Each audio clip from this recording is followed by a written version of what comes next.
بسم الله الرحمن الرحيم. تنزيل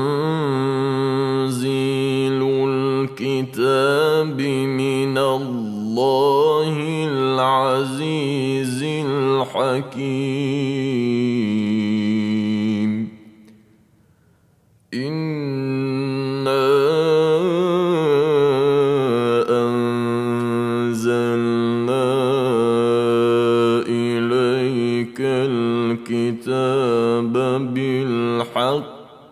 فاعبد الله مخلصا له الدين.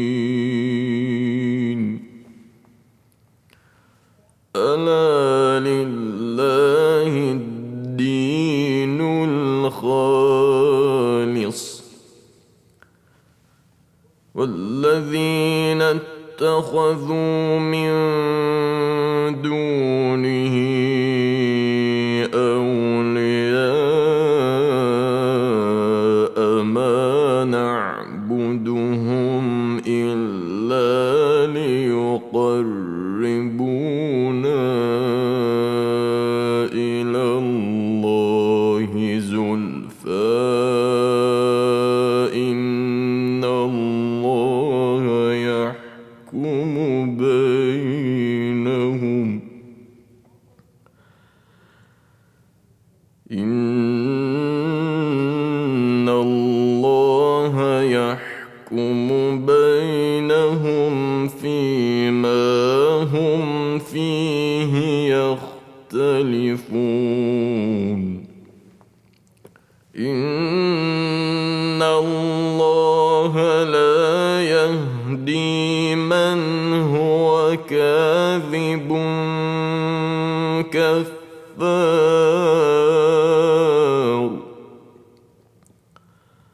لو أراد الله أن يتخذ ولدا لاصطفى مما يخلق ما يشاء سبحانه هو الله الواحد القهار. خلق السماوات والأرض بالحق يكور الليل على النهار ويكور النهار على الليل وسخر الشمس والقمر كل يجري لأجل مسمى ألا هو العزيز الغفار.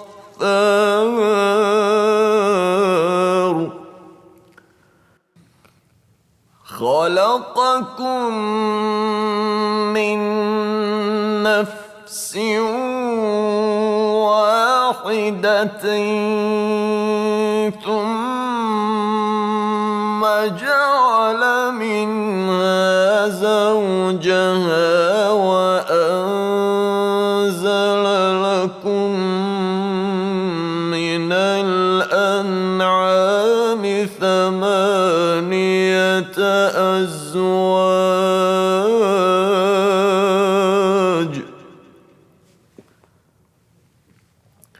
يخلقكم في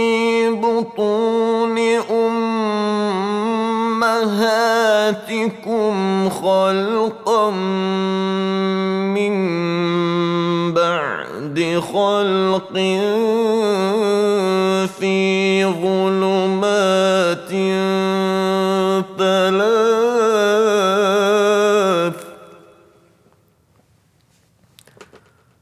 ذلكم الله ربكم له الملك لا إله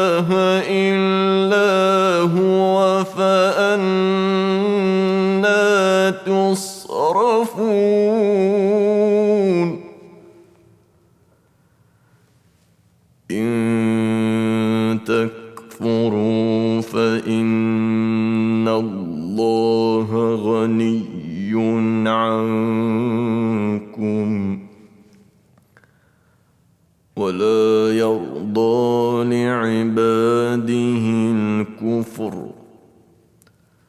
وإن تشكروا يرضه لكم ولا تزر وازرة وزر أخرى ثم إلى ربكم مرجعكم فينبئكم بما كنتم تعملون إنه عليم بذات الصدور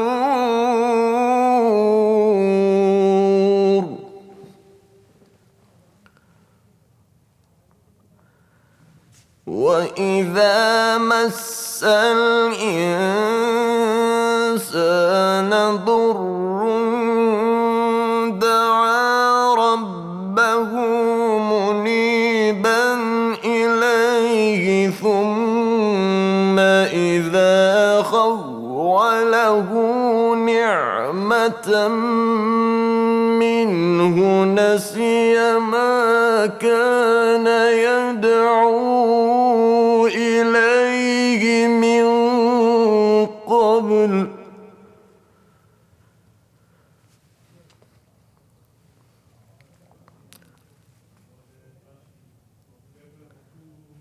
ما كان يدعو إليه من قبل وجعل لله أندادا ليضل عن سبيله قل تمتع بكفرك قليلا إنك من أصحاب النار أمن هو قانت آناء الليل ساجدا وقائما يحذر الآخرة ويرجو رحمة ربه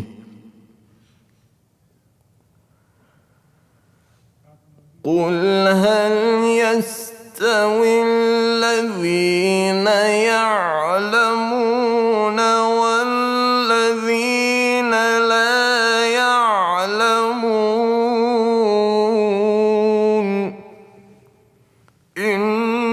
إنما يتذكر أولو الألباب قل يا عبادي الذين آمنوا اتقوا ربكم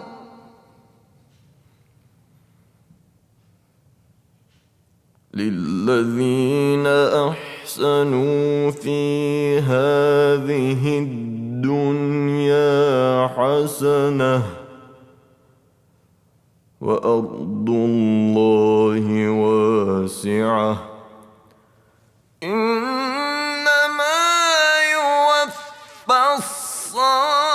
الصابرون أجرهم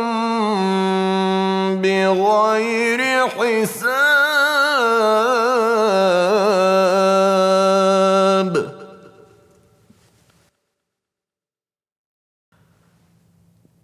قل إني أمرت أن أعبد الله مخلصا له الدين وأمرت لأن أكون أول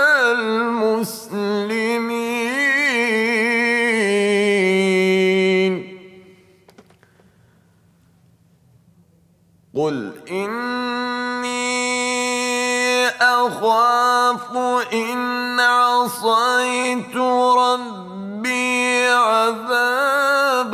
يوم عظيم قل الله أعبد مخلصا له ديني فاعبدوا ما شئتم من دونه قل إن الخاسرين الذين خسروا أنفسهم وأهليهم يوم القيامة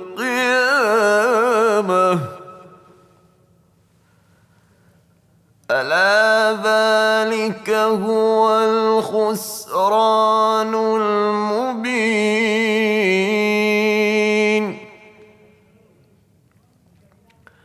لهم من فوقهم ظلل من النار ومن تحتهم ظلل ذلك يخوف الله به عباده يا عباد فاتقون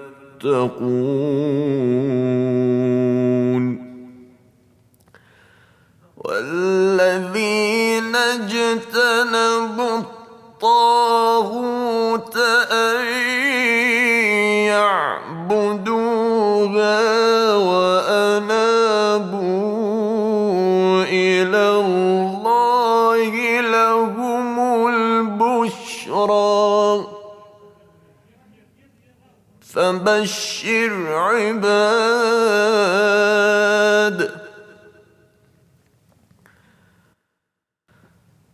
الذين يستمعون القول فيتبعون أحسنه أولئك الذين هداهم الله وأولئك هم أولو الألباب أفمن حق عليه كلمة العذاب أفأنت تنقذ من في النار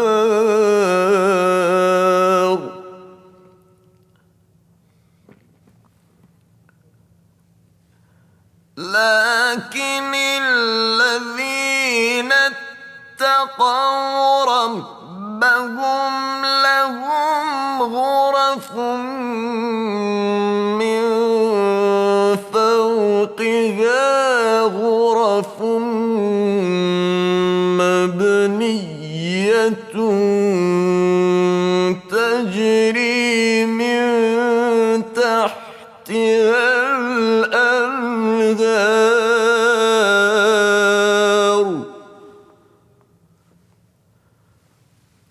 وعد الله لا يخلف الله الميعاد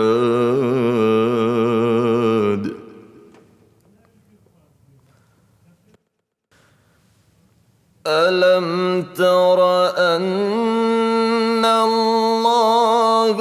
أنزل من السماء ماء فسلكه ينابيع في الأرض ثم يخرج به زرعا مختلفا ألوانه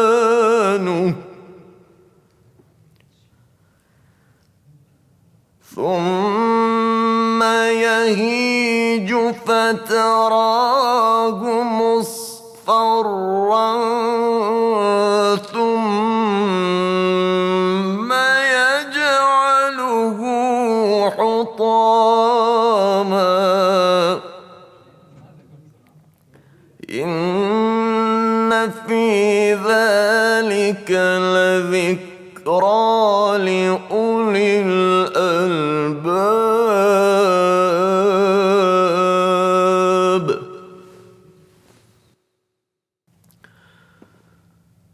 أفمن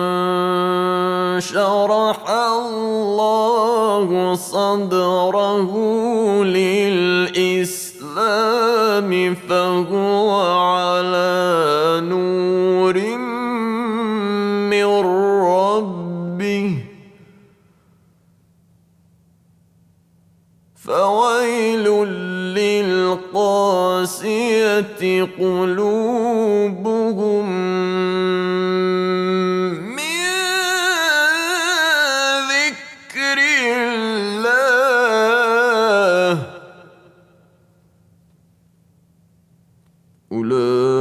أولئك في ضلال مبين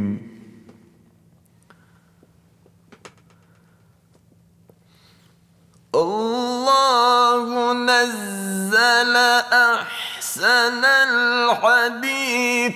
كتابا متشابها مثانية تقشعر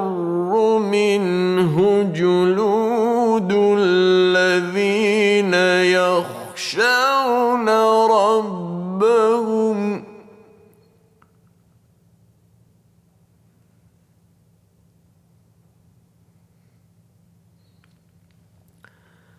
ثم تلين جلودهم وقلوبهم إلى ذكر الله ذلك هدى الله يهدي به من يشاء ومن يضلل الله فما له من هاد أفمن يتقي بوجهه سوء العذاب يوم القيامة وقيل للظالمين ذوقوا ما كنتم تكسبون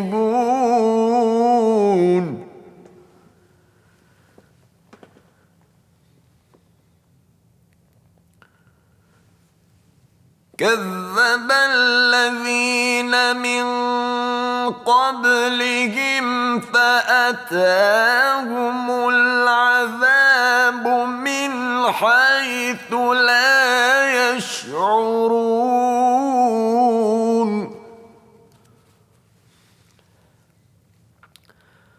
فأذاقهم الله الخزي في الحياة الدنيا ولعذاب الآخرة أكبر لو كانوا يعلمون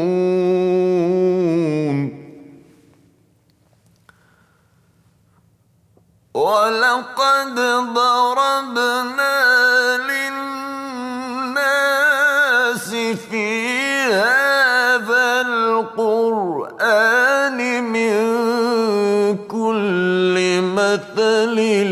لعلهم يتذكرون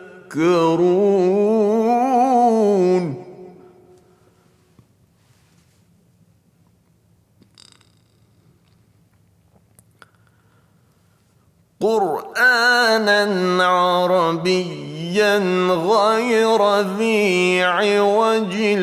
لعلهم يتقون.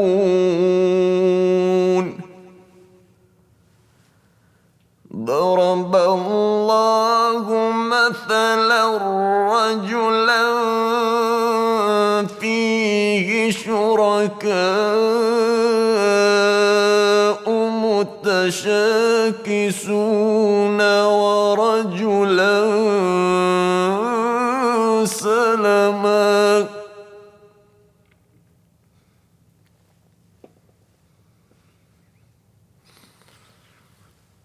ضرب الله مثلا رجلا فيه شركاء متشاكسون ورجلا سلما لرجل هل يستويان مثلا الحمد لله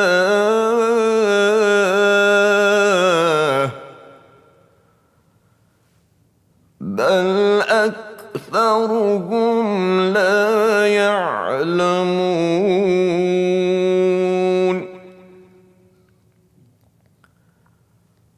إنك ميت وإنهم ميتون ثم إنكم يوم القيامة عند ربكم تختصمون.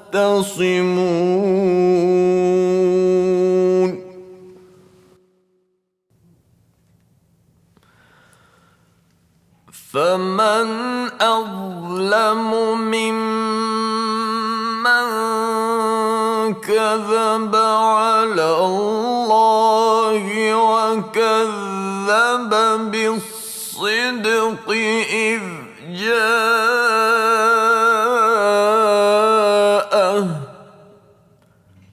أليس في جهنم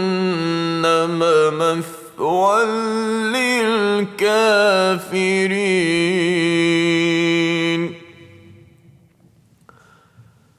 والذي جاء بالصدق وصدق به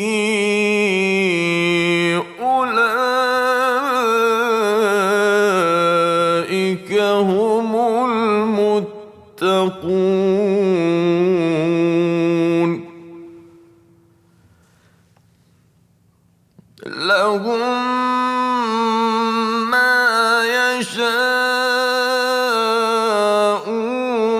عند ربهم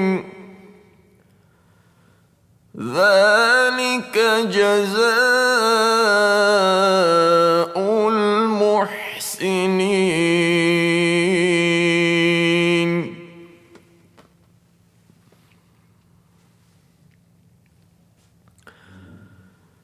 ليكفر الله عنهم أسوأ الذي عملوا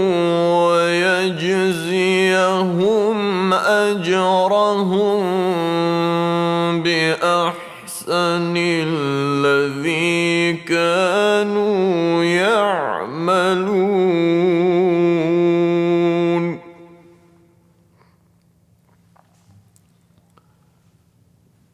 أليس الله بكاف عبده ويخوفونك بالذين من دونه ومن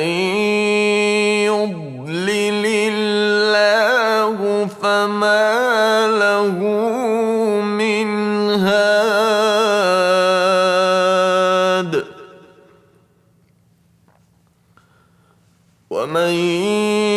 يهد الله فما له من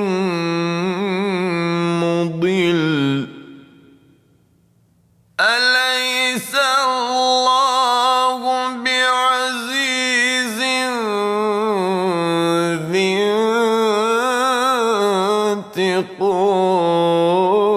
انتقام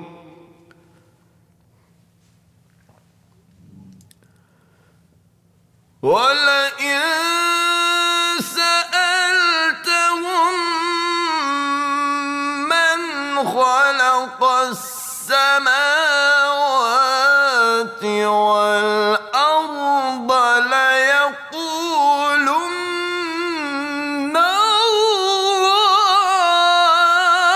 الله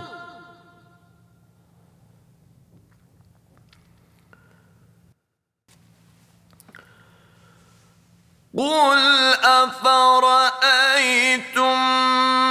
ما تدعون من دون الله إن أرادني الله بضر هل هن كاشفات ضره أو أرادني برحمة هل هن ممسكات رحمته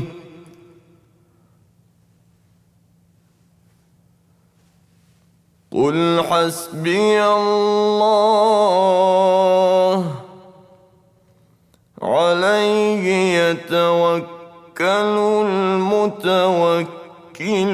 المتوكلون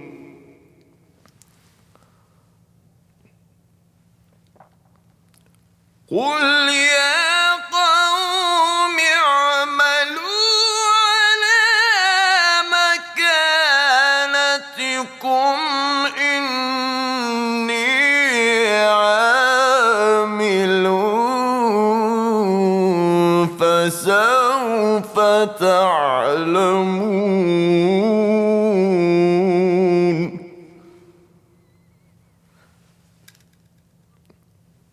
من يأتيه عذاب يخزيه ويحل عليه عذاب مقيم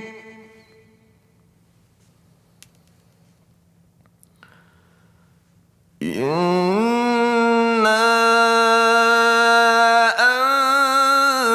أنزلنا عليك الكتاب للناس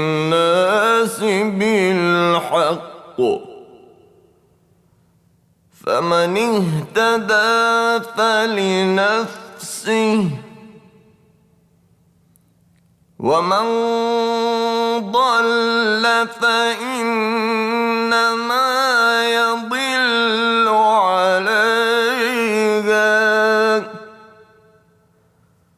وما أنت عليهم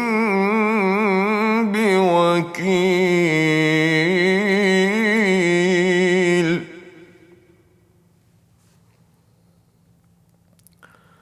الله يتوفى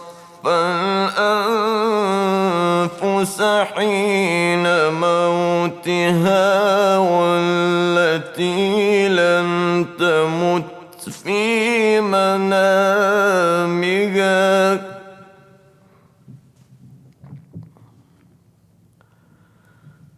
فيمسك التي قضى عليها الموت ويرسل الأخرى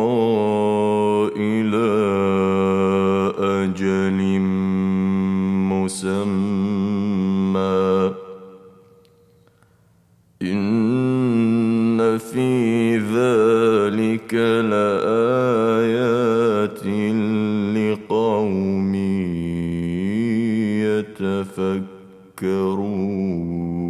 يتفكرون أم اتخذوا من دون الله شفعاء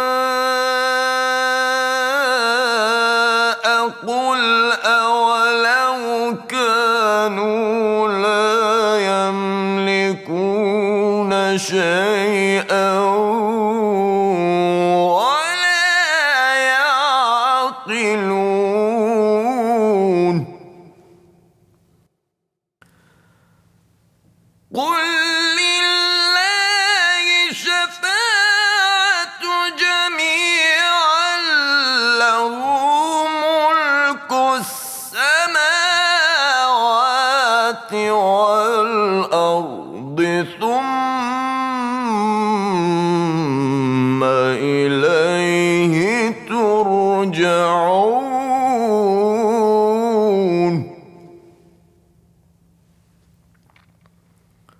وإذا ذكر الله وحده اشمأزت قلوب الذين لا يؤمنون بالآخرة وإذا ذكر الذين من دونه إذا هم يستبشرون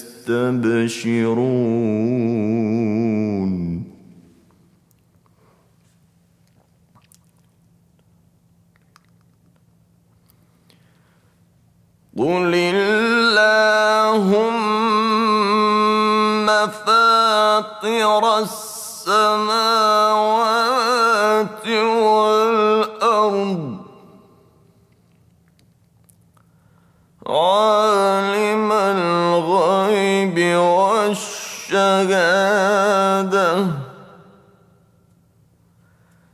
عالم الغيب والشهادة أنت تحكم بين عبادك فيما كانوا فيه يختلفون ولو أن للذين ظلموا ما في الأرض جميعا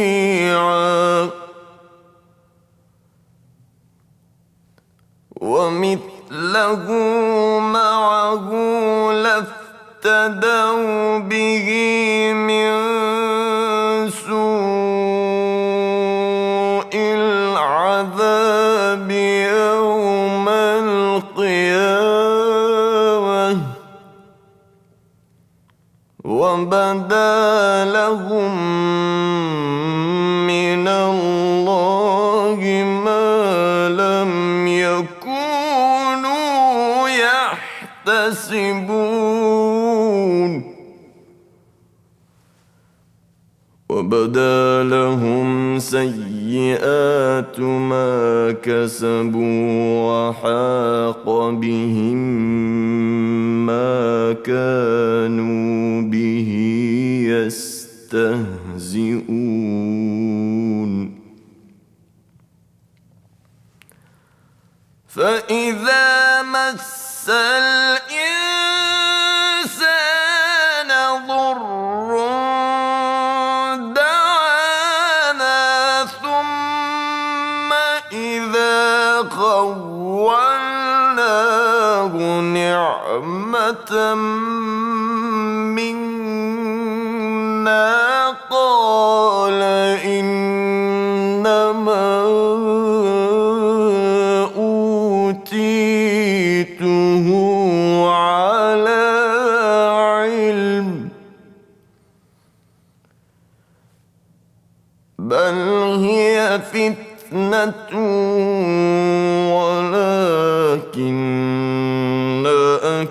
أكثرهم وهم لا يعلمون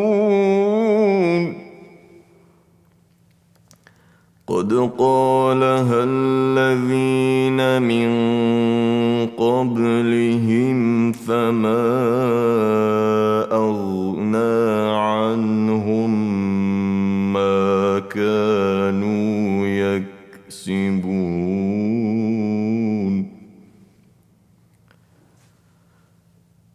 فأصابهم سيئات ما كسبوا والذين ظلموا من هؤلاء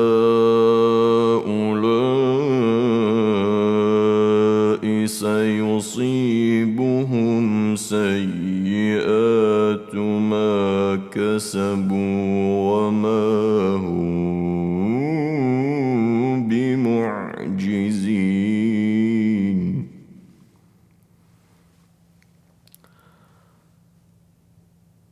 أولم يعلموا أن الله يبسط الرزق لمن يشاء ويقدر إن في ذلك لآيات لقوم يؤمنون قل يا عبادي الذين أسرفوا على أنفسهم لا تقنطوا من رحمة الله إن الله يغفر الذنوب جميعا إنه هو الغفور الرحيم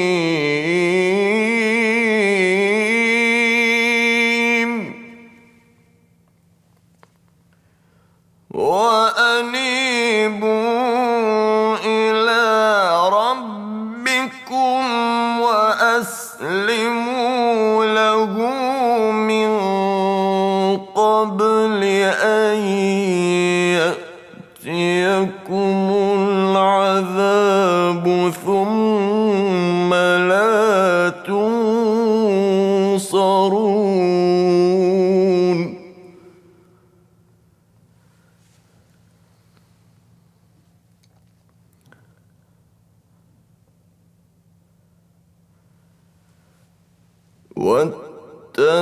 واتبعوا أحسن ما أنزل إليكم من ربكم من قبل أن يأتيكم العذاب بغتة وأنتم لا تشعرون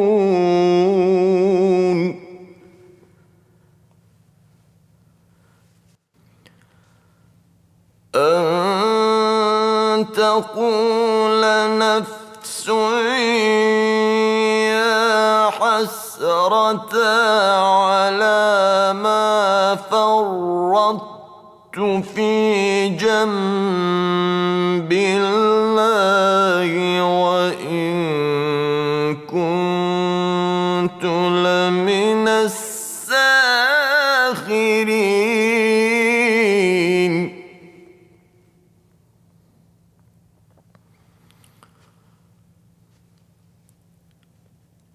أو تقول لو أن الله هداني لكنت من المتقين للمتقين أو تقول حين ترى العذاب لو أن لي كرة فأكون من المحسنين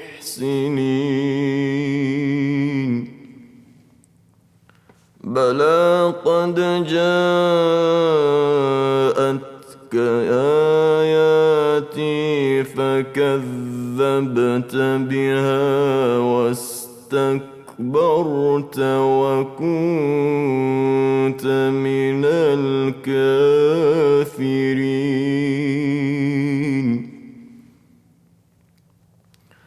ويوم القيامة ترى الذين كذبوا على الله وجوههم مسودة أليس في جهنم مثوى للمتكبرين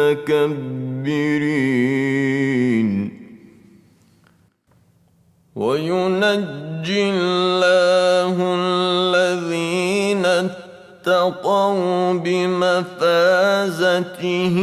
لا يمسهم السوء ولا هم يحزنون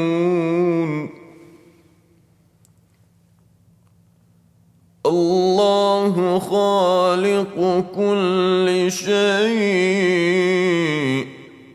وهو على كل شيء وكيل له مقاليد السماوات والأرض والذين كفروا بآيات الله أولئك هم الخاسرون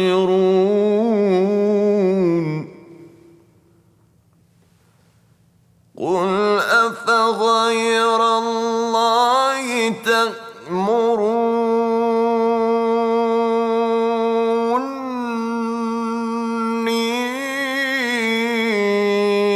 أعبد أيها الجاهلون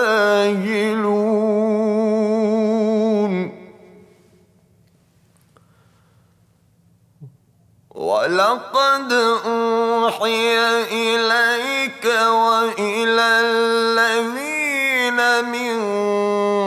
قبلك لئن أشركت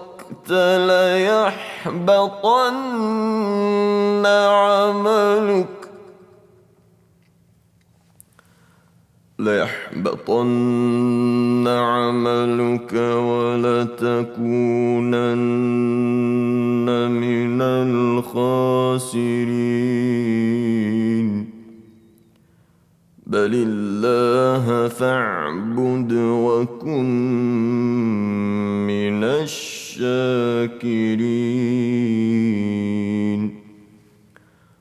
وما قدروا الله حق قدره والأرض جميعا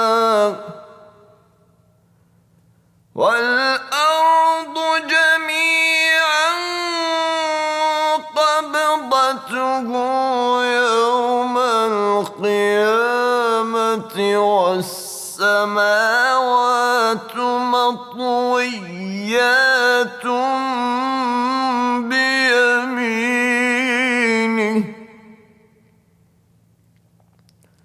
سبحانه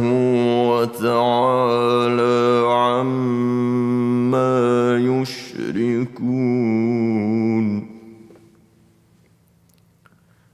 ونفخ في الصور فصعق من في السماوات ومن في الأرض إلا من شاء الله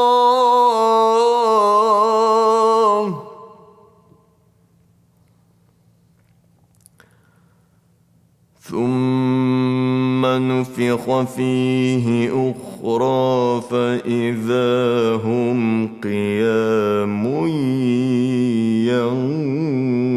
ينظرون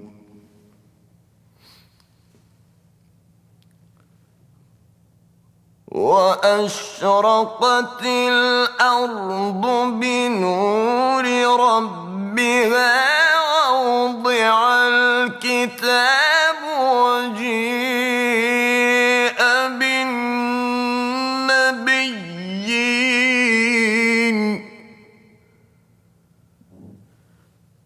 وجيء بالنبيين والشهداء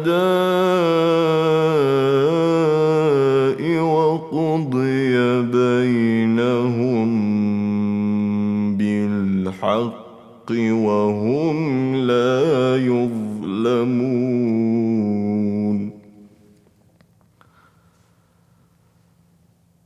ووفيت كل نفس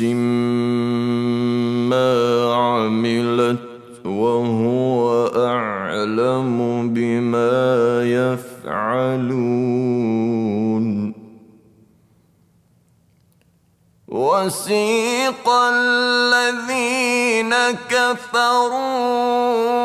إلى جهنم زمرا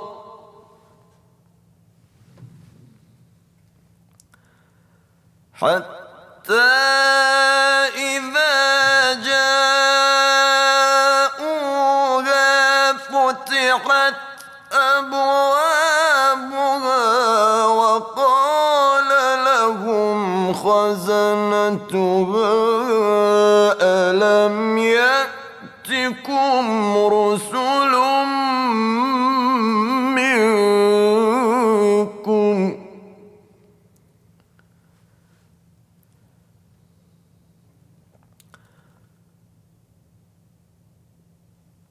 ألم يأتكم رسل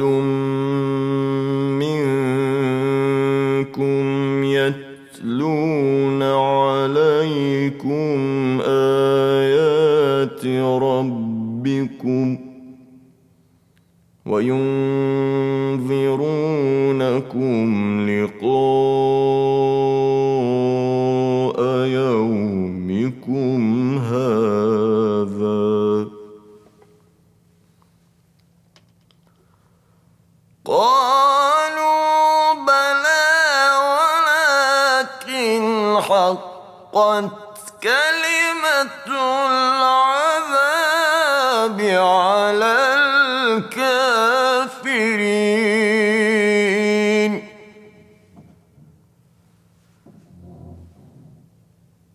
قيل ادخلوا أبواب جهنم خالدين فيها فبئس مثوى المتكبرين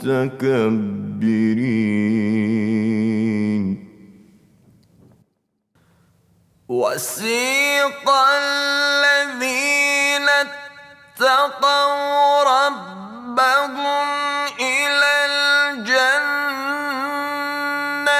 زمرا حتى إذا جاءوها وفتحت أبوابها وقال لهم خزنتها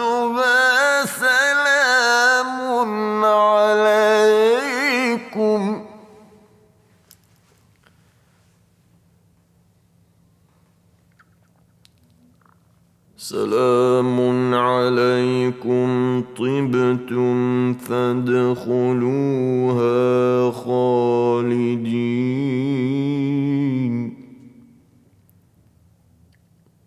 وقالوا الحمد لله الذي صدقنا وعده وأورثنا الأرض نتبوأ من الجنة حيث نشاء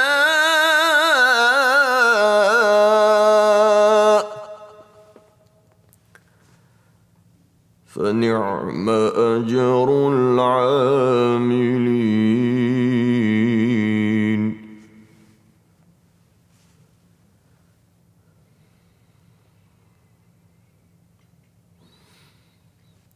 وترى الملائكة